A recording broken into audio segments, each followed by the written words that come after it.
22 सितंबर 2024 के अव्यक्त महावाक्य के कुछ मुख्य पॉइंट सुनते हैं। रिवाइज मुरली का डेट है 18 जनवरी 2002।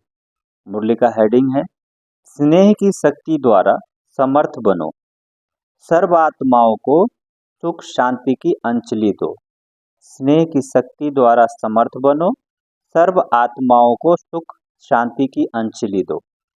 आज समर्थ बाप अपने स्मृति स्वरूप समर्थ स्वरूप बच्चों से मिलने के लिए आए हैं।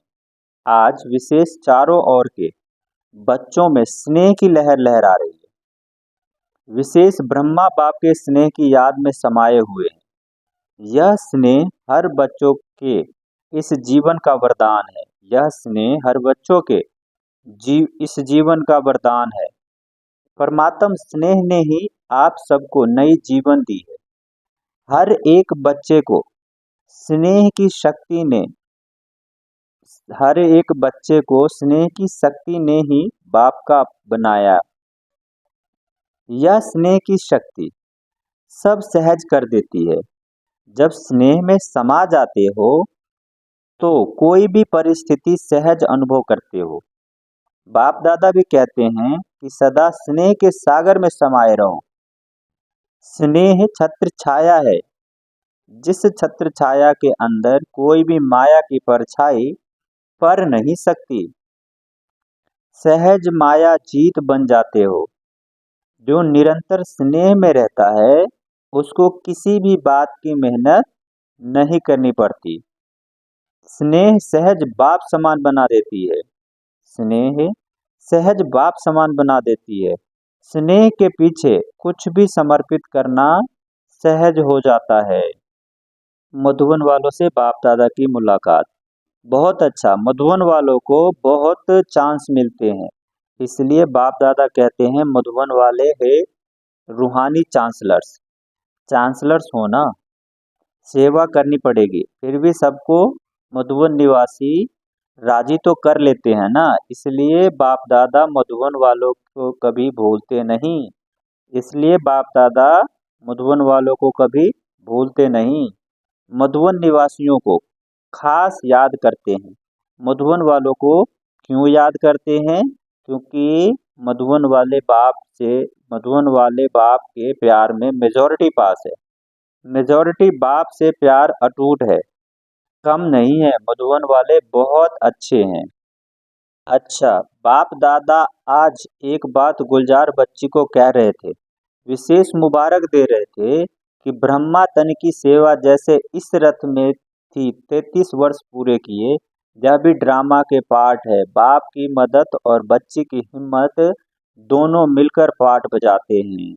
अच्छा, सर्व सदा स्नेह के सागर में समाये हुए, सदा लव में लीन रहने वाले, सदा स्नेह के सागर में समाये हुए, सदा लव में लीन रहने वाले, सदा करावनहार आत्मा स्वरूप में स्थित रहने वाले, सदा तीनों शब्दों के शिव मंत्र को प्रत्यक्ष जीवन में लाने वाले, सदा बाप के समान मास्टर मुक्तिदाता बन विश्व की आत्माओं को मुक्ति दिलाने वाले, ऐसे सर्वश्रेष्ठ आत्माओं को बाप दादा का याद प्यार और नमस्ते।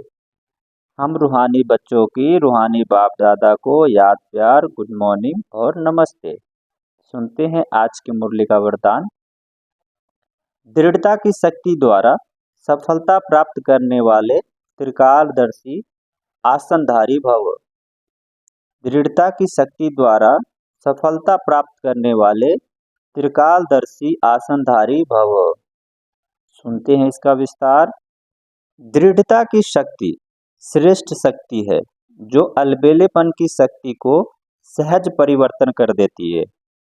दृढ़ता की शक्ति श्रेष्ठ शक्ति है जो अलबेलेपन की शक्ति को सहज परिवर्तन कर देती है। बाप दादा का वरदान है, सदा याद रखे कि बाप दादा का वरदान क्या है। बाबा ने कहा जहाँ दृढ़ता है वहाँ सफलता है ही। सिर्फ जैसा समय वैसी विधि से सिद्धि स्वरूप बनो। कोई भी कर्म करने के पहले उसके आदि मध्य अंत को सोचो। बाबा ने कहा कोई भी कर्म करने के पहले उसके आदि मध्य अंत को सोच समझकर कार्य करो और कराओ, अर्थात त्रिकालदर्शी आसनधारी बनो। जो अलबेलेपन समाप्त हो जाएगा। बाबा ने कहा त्रिकालदर्शी आसनधारी बनो तो अलबेलापन समाप्त हो जाएगा। संकल्प रूपी बीज शक्तिशाली दृढ़ता संपन्न हो तो वाणी और कर्म में सहज सफलता है ही। बाबा ने कहा संकल्प रूपी बीज शक्तिशाली दृढ़ता संपन्न हो तो वाणी और कर्म में सफलता सहज है ही। सुनते हैं आज की मुरली का स्लोगन। सदा संतुष्ट रह, सर्व को संतुष्ट करने वाले ही संतुष्ट मणि हैं। सदा संतुष्ट रह, सर्व को संतुष्ट करने वाले ही संतुष्ट मणि हैं। अगर मेरे द्वारा किसी भी कर्मों से हर आत्माएं संतुष्ट है तो हम आत्माएं संतुष्ट मणि हैं। अच्छा, ओम शांति।